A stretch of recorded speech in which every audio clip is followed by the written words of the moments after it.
Education hub YouTube চেনেললৈ সকলোকে স্বাগতম জনাইছোঁ। আমি আজি 10ম মান শ্ৰেণীৰ অৰ্থনৈতিক উন্নয়ন পাঠটোৰ অনুশীলনীৰ প্ৰশ্নোত্তৰখিনি কৰিম। আহা ভিডিঅ'টো আৰম্ভ কৰোঁ। প্ৰথম প্ৰশ্ন যেটো 1 নম্বৰত আহিব অৰ্থাৎ এটা বাক্যত প্ৰকাশ কৰিবলৈ আহিব অৰ্থনৈতিক বিকাশ। অৰ্থনৈতিক বিকাশ মানেনো কি? অৰ্থনৈতিক বিকাশ হৈছে এটা সংখ্যাগত ধাৰণা যিটো ধাৰণাই আমাৰ জনমূৰি আয় কিমান বৃদ্ধি হৈছে সেই বিষয়ে জনায়। নেক্সট কুৱেশ্যন অৰ্থনৈতিক উন্নয়ন। এতিয়া অৰ্থনৈতিক উন্নয়ন হৈছে সেইবোৰ অৰ্থনৈতিক বা সামাজিক পৰিৱৰ্তন যিবোৰে অৰ্থনৈতিক বিকাশৰ কথা সূচায়। নেক্সট কুৱেশ্যন মানৱ উন্নয়ন কি? মানৱ উন্নয়ন মানে হৈছে এজন ব্যক্তিৰ সামূহিকভাৱে অৰ্থনৈতিক সামাজিক সাংস্কৃতিক আৰু ৰাজনৈতিক উন্নয়নৰ কথা সূচোৱা হয় বা বিকাশৰ কথা সূচোৱা হয়। নেক্সট কুৱেশ্যন অৰ্থনৈতিক পৰিকল্পনা। অৰ্থনৈতিক পৰিকল্পনা মানে আমি কৈছিলোঁৱে যে নিৰ্দিষ্ট এটা সময়ৰ ভিতৰত কেনেকৈ সেই যিকোনো এটা লক্ষ্যত উপনীত হ'বলৈ যিটো ধাৰণা কৰি লোৱা হয় তাকে অৰ্থনৈতিক পৰিকল্পনা বুলি কোৱা হয়। নেক্সট কুৱেশ্যন গণতান্ত্ৰিক পৰিকল্পনা। গণতান্ত্ৰিক পৰিকল্পনা হৈছে এনে এটা পৰিকল্পনা যি পৰিকল্পনাৰ জৰিয়তে জনসাধাৰণে সক্ৰিয়ভাৱে অংশগ্ৰহণ কৰি বিষয়বস্তু এটাৰ ওপৰত নিজৰ সম্যক জ্ঞান আগবঢ়াব পাৰে। নেক্সট উদাৰীকৰণ। উদাৰীকৰণ মানে হৈছে য'ত ৰাষ্ট্ৰৰ অৰ্থনৈতিক ব্যৱস্থাৰ ক্ষেত্ৰত নিয়ন্ত্ৰণ কম থাকে সেইটোৱে হৈছে উদাৰীকৰণ। নেক্সট হৈছে ব্যক্তিগতকৰণ। ব্যক্তিগতকৰণ মানে হৈছে যিটো ৰাজহুৱা বা চৰকাৰী যিটো নিয়ন্ত্ৰণ যিকোনো এটা প্ৰতিষ্ঠানৰ ওপৰত সেইটো নোহোৱা হোৱা অৰ্থাৎ বেচৰকাৰী খণ্ড বা ব্যক্তিগত খণ্ডলৈ সকলোবোৰ সা সুবিধা মুকলি কৰি দিয়া। নেক্সট গোলকীকৰণ বা বিশ্বায়ন। গোলকীকৰণ বা বিশ্বায়ন বুলি বুজিবলৈ হ'লে আমি জানিব লাগিব যে আমাৰ পৃথিৱীখনক বৰ্তমান এটা গোলকত অৰ্থাৎ এখন গাঁৱত পৰিণত কৰা হৈছে বুলি কোৱা হৈছে যাৰ জৰিয়তে সমগ্ৰ অৰ্থনীতিৰ ব্যৱস্থা সমগ্ৰ অৰ্থনীতিৰ ক্ষেত্ৰত সংযোগ স্থাপনৰ সুবিধা হোৱা বুলি কোৱা হৈছে। ইয়াকে বিশ্বায়ন বা গোলকীকৰণ বুলি কোৱা হয়। এতিয়া আহিছোঁ চমু উত্তৰৰ প্ৰশ্ন। প্ৰথম প্ৰশ্নটোৱে হৈছে অৰ্থনৈতিক বিকাশ আৰু অৰ্থনৈতিক উন্নয়নৰ দুটা প্ৰধান পাৰ্থক্য লিখা। অৰ্থনৈতিক বিকাশ আৰু অৰ্থনৈতিক উন্নয়ন একেই নহয়। ইয়াৰ দুটা প্ৰধান পাৰ্থক্য হৈছে অৰ্থনৈতিক বিকাশ মানে হৈছে এখন দেশৰ উৎপাদিত দ্ৰব্য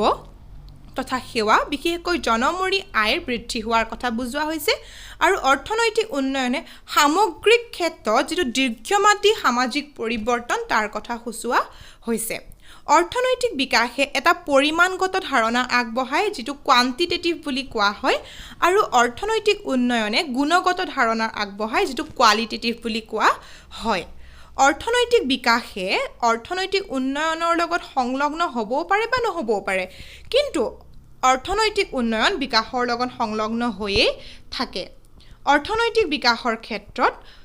ই কোনো প্ৰতিষ্ঠানিক পৰিৱৰ্তনৰ সৈতে জড়িত হৈ নাথাকে কিন্তু অৰ্থনৈতিক উন্নয়নে শিক্ষা স্বাস্থ্য বেংক ব্যৱস্থা ভূমিৰ ভোগ দখল আদিত পৰিৱৰ্তনৰ কথা সূচায়। এতিয়া আমি আহিছোঁ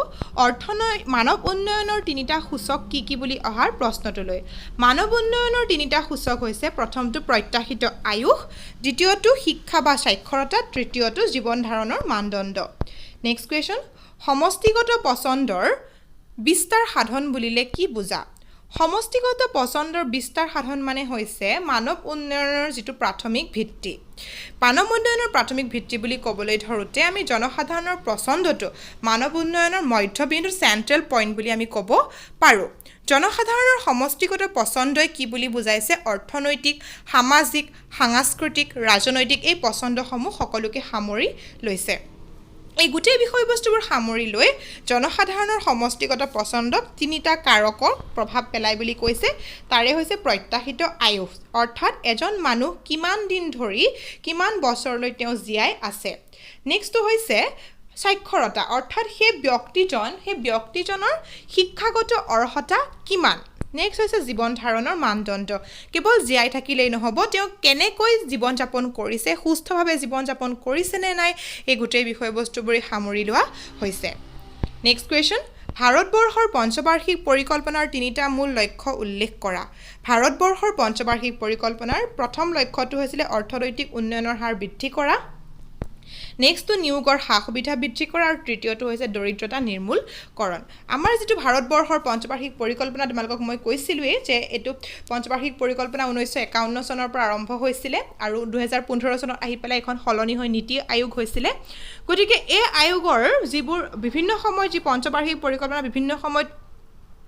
5 বছৰৰ মূৰে মূৰে যদিও বা হলনি হৈ থাকে কিন্তু এই ক্ষেত্ৰত তিনিটা মূল লক্ষ্য আছিল যে অৰ্থনৈতিক উন্নয়নৰ হাৰ বৃদ্ধি কৰা অৰ্থাৎ অৰ্থনৈতিক উন্নয়ন বৃদ্ধি কৰিবলৈ চেষ্টা কৰা হৈছিল নিয়োগৰ সা সুবিধা কৰা হৈছিল অৰ্থাৎ যেটো জব দিয়া হয় ৰিক্ৰুটমেন্ট কৰা হয় সেইটোৰ সা সুবিধা বৃদ্ধি কৰা আৰু দৰিদ্ৰতা সম্পূৰ্ণৰূপে নোহোৱা কৰা এই গোটেই বিষয়বস্তুবোৰ ইয়াতে সামৰি লোৱা হৈছিল আঞ্চলিক বৈষম্য আঁতৰ কৰা যিহেতু আঞ্চলিক বৈষম্য ইয়াত আঁতৰ কৰাৰ কথা কৈছে অৰ্থাৎ মানুহৰ যেটো সেন্ট্ৰেল পৰ্যায় ধৰি লোৱা দিয়া ৰাজ্যিক পৰ্যায়ত যেটো সা সুবিধা হেতু আঞ্চলিক পৰ্যায়লৈ পোৱা নহয় ধৰি লোৱা আমাৰ অসমৰ যেটো দিছপুৰত যেটো সা সুবিধা হেতু বহমপুৰ সমষ্টিলৈ হয়তো নাহিবও পাৰে বা হয়তো সদৰ সমষ্টিলৈ নাহিবও পাৰে গতিকে এই ক্ষেত্ৰত কি কৰা হৈছিল আঞ্চলিক পৰ্যায়ৰ যেটো বৈষম্য আছিল হেবোৰ নাইকিয়া কৰাৰ ওপৰত গুৰুত্ব দিয়া নেক্সট হৈছে আৰ্থ সামাজিক বৈষম্য দূৰ কৰা নেক্সট হৈছে পৰিবেশৰ অনিষ্ট সাধন নকৰাকৈ বহনক্ষম অৰ্থনৈতিক উন্নয়ন সুনিশ্চিত কৰা বহনক্ষম অৰ্থনৈতিক উন্নয়ন বুলি কওঁতে ইয়াতে বুজাইছে ভৱিষ্যত প্ৰজন্মৰ কাৰণেও সংৰক্ষণ কৰি ৰখা যিবোৰ সম্পদ আছে নেক্সট কোৱেশ্চন নীতি আয়োগৰ সদস্যসকল কোন কোন নীতি আয়োগৰ সদস্যসকল কোন কোন থাকে হেতু কোৱেশ্চন আহিছে প্ৰথমজনে হৈছে অধ্যক্ষ হিচাপে ভাৰতৰ মাননীয় প্ৰধানমন্ত্ৰী অধ্যক্ষ হিচাপে তেওঁ পৰিকল্পনা আয়োগৰ অধ্যক্ষ আছিল প্ৰধানমন্ত্ৰী যোনজনেই হয় তেওঁ হয় নেক্সট হৈছে প্ৰধানমন্ত্ৰীৰ দ্বাৰা নিযুক্ত এজন উপাধ্যক্ষ নেক্সট হৈছে নিজৰ ক্ষেত্ৰত দক্ষতা সম্পন্ন তিনিগৰাকী পূৰ্ণকালীন সদস্য আৰু দুগৰাকী অংশকালীন সদস্য পদেন সদস্য হিচাপে নিযুক্ত সৰ্বোচ্চ 4জন কেন্দ্ৰীয় মন্ত্ৰী মুখ্য কাৰ্যবাহী বিষয়া হিচাপে নিযুক্ত এজন ভাৰতীয় প্ৰশাসনিক বিষয়া পৰিচালনা পৰিষদৰ সদস্য হিচাপে আছে প্ৰতিখন ৰাজ্যৰ মুখ্যমন্ত্ৰীসকলৰ লগতে কেন্দ্ৰীয় শাসিত অঞ্চলসমূহৰ উপৰাজ্যপাল গতিকে তোমালোকে এইখিনি বস্তু মুখস্থ কৰিব লাগিব কিয়নো এইখিনি হৈছে তোমালোকৰ অবজেক্টিভ টাইপ কোৱেশ্চন এতিয়া আহিছো দীঘল উত্তৰৰ প্ৰশ্নলৈ প্ৰথম প্ৰশ্নটোই হৈছে ভাৰতবৰ্ষৰ পৰিকল্পিত অৰ্থনৈতিক উন্নয়নৰ প্ৰথম চোৱা অৰ্থাৎ 1951 পৰা 1991 চনলৈ আৰু দ্বিতীয় চোৱা 1991 পৰা বৰ্তমান সময়লৈ থকা মাজত মূল পাৰ্থক্যসমূহ কি আছিল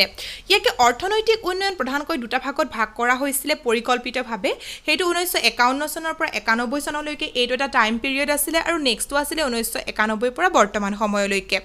এই 1951-52 পৰা যেটো পৰিকল্পনাই গঠন কৰাৰ সময়ৰ পৰা যেটো 91 চনলৈকে আছিল সেইখিনি সময়ত সম্পূৰ্ণৰূপে ৰাজহুৱা বা চৰকাৰী খণ্ডৰ ওপৰত গুৰুত্ব প্ৰদান কৰা হৈছিল আনহাতে 1991 পৰা যেটো বৰ্তমান সময়লৈকে চলি আছে এই সময়খিনিত কি কৰা হৈছিল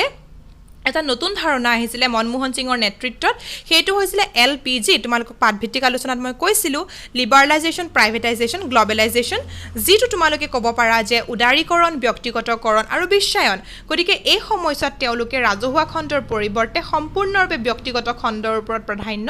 দিছিলে এইটোৱে হৈছে প্ৰধান আৰু একমাত্ৰ পাৰ্থক্য আৰু লগতে এই পাৰ্থক্যটোৱে গুৰুত্বপূৰ্ণ ভূমিকা গ্ৰহণ কৰিছে নেক্সট কোৱেশ্চন ভাৰতবৰ্ষত অৰ্থনৈতিক সংস্কাৰৰ প্ৰৱৰ্তনৰ তিনিটা মূল কাৰণ চমুকৈ ব্যাখ্যা কৰা অৰ্থনৈতিক সংস্কাৰ প্ৰৱৰ্তনৰ ক্ষেত্ৰত কি মূল কাৰণ আছিল তাৰে প্ৰথমটো হৈছে বিত্তীয় ঘাটি হৈছে এনে এটা অৰ্থনৈতিক পৰিঘটনা য'ত মুঠ চৰকাৰী বা ৰাজহুৱা ব্যয় পুঞ্জীভিত সৰকাৰী ৰাজহুৱা আয়ৰ সীমা অতিক্ৰম কৰি যায় অৰ্থাৎ যেটো পৰিকল্পনা কৰি যেটো বাজেট বনোৱা হয় সেই বাজেটটো কি হয় ঘাটি বাজেট হোৱা দেখা যায় মুদ্ৰাস্ফীতি বুজি পোৱা যেতিয়া কি হয় অৰ্থনৈতিক সংস্কাৰৰ সময়ছোৱাত অৰ্থনীতি মুদ্ৰাস্ফীতিৰ গভীৰভাৱে ক্ষতিগ্ৰস্ত হৈছিল মুদ্ৰাস্ফীতি উচ্চ হাৰে সামাজিক বা আৰ্থিক পিছপৰা সীমিত উপাৰ্জনকাৰী লোকসকলৰ ওপৰত প্ৰতিকূল প্ৰভাৱ পেলাইছিল অৰ্থাৎ মুদ্ৰাৰ মূল্যটো হ্ৰাস হৈ গৈছিল দ্ৰব্যৰ মূল্য বৃদ্ধি হৈ গৈছিল নেক্সট হৈছে পৰিশোধেয় ধনৰ ভাৰসাম্যতা 80 দশকৰ পৰা ভাৰতৰ বৈদেশিক বাণিজ্যৰ ক্ষেত্ৰত পৰিশোধেয় ধনৰ ভাৰসাম্যতা ব্যাঘাত জন্মিছিল ভাৰতীয় অৰ্থনীতিৰ পৰা মূলধনৰ বহিৰ্গমন বৃদ্ধি পোৱাৰ বিপৰীতে ভাৰতৰ অৰ্থনীতি বিদেশৰ পৰা অহা মূলধনৰ পৰিমাণ কমি গৈছিল অৰ্থাৎ যেটো আদান প্ৰদান চলে আমদানি আৰু ৰপ্তানি যেটো চলে সেইটোৰ খুব বেছিকৈ ব্যাঘাত জন্মিছিলে ভাৰতৰ বাহিৰলৈ ঠিকই গৈছিল কিন্তু ভাৰতলৈ অহাৰ পৰিমাণটো একেবাৰে কমি গৈছিলে এই তিনিটাকে মুখ্য কাৰক বুলি জানিব পাৰে নেক্সট হৈছে অৰ্থনৈতিক সংস্কাৰৰ তিনিটা সুফল উল্লেখ কৰা অৰ্থনৈতিক সংস্কাৰ হৈছিল 1991 চনত মনত ৰাখিবা মনমোহন সিঙৰ নেতৃত্বত এলপিজি ধাৰণাটো আহিছিলে এই ধাৰণাটো অহাৰ পিছত কি তিনিটা সুফল হৈছিল অৰ্থাৎ কি তিনিটা ভাল ফলাফল দেখা পোৱা গৈছিলে প্ৰথমটোৱে হৈছে বৰ্ধিত অৰ্থনৈতিক উন্নয়নৰ হাৰ অৰ্থাৎ অৰ্থনৈতিক উন্নয়নৰ হাৰ বৃদ্ধি হৈছিল ইয়াতে লিখি থৈছো সেইখন তোমালোকে অকণমান লিখি ল'বা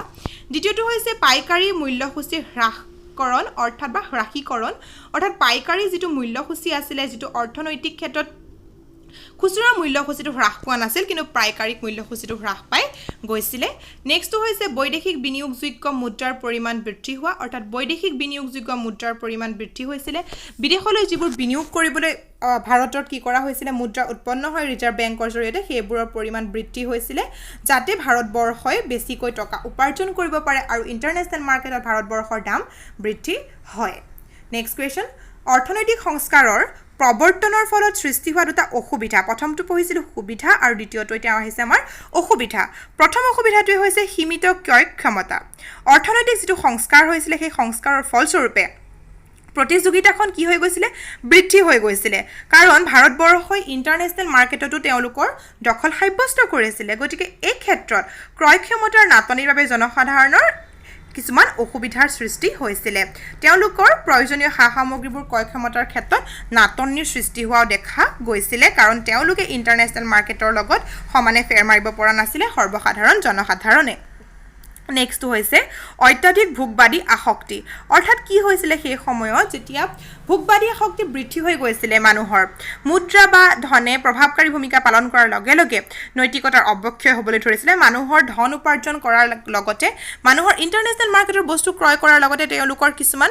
যেটো তোমালোক আসক্তি বুলি কোৱা হয় যিকোনো বিষয় বস্তুৰ প্ৰতি ধৰি লওক আগতে যদি তেওঁলোকে কম মূল্যৰ কিবা এটা বস্তু খাই সন্তুষ্ট হৈছিল এতিয়া উচ্চ দামৰ বস্তু ক্ৰয় কৰিবলৈ উদ্যত হৈছিল গতিকে অত্যাধিক ভোগবাদী হৈ পৰিছিল নেক্সটটো হৈছে গোলকীকৰণৰ ব্যৱস্থাপনা বুজাই দিছে যেটো বিশ্বায়নৰ কথা কৈছে গোলকীকৰণৰ ব্যৱস্থাপনাই যেটো জাতীয় স্বাৰ্থ যিবোৰ আঞ্চলিক স্বাৰ্থ সেইবোৰ সংঘৰ্ষত পেলাইছিল আৰু সেইবোৰ ধ্বংস কৰিছিল বুলিও কিছু লোকে মন্তব্য কৰে নেক্সটটো হৈছে সুপ্ৰশাসনৰ প্ৰয়োজন যেহেতু গোটেই পৃথিৱীখনকে এখন সৰু গাঁৱত পৰিণত কৰিছিল গোটেই পৃথিৱীখন ইন্টাৰনেশ্যনেল মাৰ্কেটখন একত্ৰীকৰণ হৈ পৰিছিল গতিকে এই ক্ষেত্ৰত সুপ্ৰশাসনৰ প্ৰয়োজন আছিল নেক্সট কোৱেশ্চন আৰু লাষ্ট কোৱেশ্চন অসমৰ প্ৰচলিত পঞ্চবাৰ্ষিক পৰিকল্পনাৰ 6টা প্ৰধান লক্ষ্য উল্লেখ কৰা অসমত যেটো পঞ্চবাৰ্ষিক পৰিকল্পনা প্ৰভাৱ পৰিছিল সেই পঞ্চবাৰ্ষিক পৰিকল্পনাৰ প্ৰধান লক্ষ্য যিকোনো 6টা উল্লেখ কৰিবলৈ কৈছে অসমত প্ৰথমটো হৈছে শ্ৰেষ্ঠ ভাৰতীয় ৰাজ্যসমূহৰ অৰ্থনীতি আৰু অসমৰ অৰ্থনীতিৰ মাজত থকা ব্যৱধান আঁতৰ কৰিব পৰাকৈ অহা 2-3টা দশকৰ ভিতৰত ৰাজ্যখনৰ বাৰ্ষিক অৰ্থনৈতিক উন্নয়নৰ হাৰ ত্বৰান্বিত কৰা অৰ্থাৎ ভাৰতবৰ্ষৰ আন ৰাজ্যসমূহৰ তুলনাত তেওঁলোকে আমাৰ অসমখন উন্নতিৰ পথত আগবাঢ়িবলৈ তেওঁলোকে চেষ্টা চলাইছিল দ্বিতীয়টো হৈছে দৰিদ্ৰতা নিৰ্মূলকৰণৰ কথা তেওঁলোকে উল্লেখ কৰিছিল তৃতীয়টো হৈছে প্ৰযুক্তিবিদ্যা আৰু বিজ্ঞানসন্মত ব্যৱস্থাপনাৰ জৰিয়তে বানপানী আৰু গৰাখহনীয়াৰ সমস্যা নাইকিয়া কৰা যেহেতু অসমত বানপানী আৰু গৰাখহনীয়াৰ সমস্যা তীব্ৰ গতিত আগবাঢ়ে গতিকে প্ৰযুক্তিবিদ্যা প্ৰয়োগ কৰি বিজ্ঞানসন্মত ধাৰণাৰে এইটো নাইকিয়া কৰাৰ ওপৰত গুৰুত্ব দিছিল নেক্সট কৃষিখণ্ডৰ বাৰ্ষিক উন্নয়নৰ হাৰ 6% পৰা 8% বৃদ্ধি কৰা অৰ্থাৎ কৃষিখণ্ড যেহেতু ভাৰতৰ প্ৰধান উপাৰ্জনৰ আহিলাই হৈছে কৃষি লগতে অসমতো কৃষি খণ্ডত নিয়োগ হৈ বহুত মানুহে কি কৰিছে জীৱিকা নিৰ্বাহ কৰি আছে গতিকে সেই উন্নয়নৰ হাৰটো 6% পৰা 8% বৃদ্ধি কৰাৰ ওপৰত গুৰুত্ব দিয়া হৈছিল নেক্সটটো হৈছে শক্তি উৎপাদনত আত্মনিৰ্ভৰশীলতা অৰ্জনৰ লগতে শক্তি পৰিবহণ তথা বিতৰণৰ ক্ষেত্ৰত আধুনিক প্ৰযুক্তিবিদ্যাৰ প্ৰয়োগ কৰিছিল অৰ্থাৎ শক্তি উৎপাদনৰ ক্ষেত্ৰত তেওঁলোকে পৌৰাণিক প্ৰযুক্তিবিদ্যাৰ সলনি আধুনিক প্ৰযুক্তিবিদ্যাৰ প্ৰয়োগৰ ওপৰত গুৰুত্ব দিছিল আৰু নেক্সট আৰু লাষ্ট পইণ্টটো হৈছে স্বাস্থ্য আৰু শিক্ষা খণ্ডত বিনিয়োগৰ পৰিমাণ বৃদ্ধি কৰাৰ দ্বাৰা অসমৰ মানৱ উন্নয়নৰ সূচাংকৰ মান বৃদ্ধি কৰা অৰ্থাৎ যেটো শিক্ষা খণ্ডত যদি কি কৰা হয় বিনিয়োগ বেছি কৰা হয় স্বাস্থ্য খণ্ডত যদি বিনিয়োগ বেছি কৰা হয় তেনেহলে অসমৰ যিবোৰ মানৱ আছে সেই মানৱবোৰ সম্পদলৈ ৰূপান্তৰিত হ'ব আৰু মানৱ সম্পদ হৈ তেওঁলোকে উন্নয়ন কৰিব পাৰিব আৰু উন্নয়নৰ সূচাংক বৃদ্ধি হ'ব আশা কৰোঁ তোমালোকে এই পাঠটোত বুজাই দিয়া প্ৰশ্নোত্তৰখিনি বুজিব পাৰিছা আৰু তোমালোকে ভিডিঅটো পজ কৰি কোৱেশ্চন আনসাৰখিনি লিখি ল'ব পাৰা গতিকে এইখিনিতে ভিডিঅটো শেষ কৰিছোঁ ধন্যবাদ ভিডিঅ'টো ভাল পালে এটা লাইক কৰি দিবা, বন্ধুবৰ্গৰ লগত শ্বেয়াৰ কৰি দিবা আৰু যদি আমাৰ চেনেলটোত প্ৰথমবাৰৰ কাৰণে আহিছা এনে ধৰণৰ ভিডিঅ'সমূহ পাই থাকিবৰ কাৰণে চেনেলটো ছাবস্ক্ৰাইব কৰিবলৈ নাপাহৰিবা। Thank you so much।